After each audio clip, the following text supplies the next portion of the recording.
अस्सलाम वालेकुम वरहमतुल्लाहि वबरकातुहू। नमाज में कुरान की सूरतों को किस तरतीब से पढ़ना है, इसके बारे में आज 3 अहम मसाइल को जानेंगे।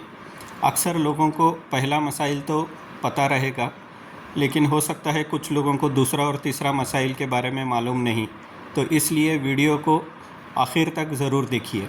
चलिए शुरू करते हैं। पहला मसाइल, जैसे सूरतें कुरान में उसी तरतीब से हमको नमाज में पढ़नी चाहिए। जैसे कि अगर आप पहली रकात में अलम तरा कैफ़ा पढ़ रहे हैं तो दूसरी रकात में आपको लीलाफ़ी कुरैश पढ़ना है, मगर इसका आप उल्टा नहीं कर सकते।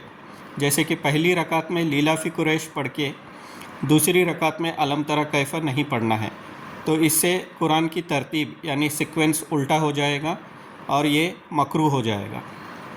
अभी दूसरा मसाइल, अगर आप पहली रकात में अलम तरा कैफ़ा पढ़ रहे हैं तो दूसरी रकात में सिर्फ़ एक सूरत को छोड़ के अरैतल लज़ी नहीं पढ़ सकते, ये भी मकरूह हो जाएगा।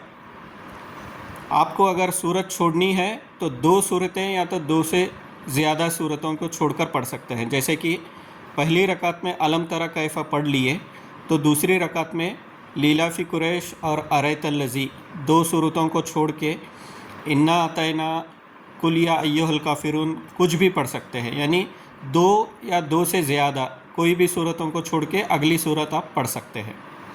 अभी तीसरा मसाइल, अगर आप पहली रकात में अरैतल लज़ी पढ़े और दूसरी रकात में गलती से लीलाफ़ी कुरैश की सूरत शुरू कर दिए और आपको बाद में ध्यान में आ गया कि मैंने कुरान की तरतीब को उल्टा कर दिया, तो इस हालात में आपने जो सूरत शुरू की है लीलाफ़ी कुरैश, उसको पूरा करके आखिर तक पढ़िए और नमाज को जारी रखिए।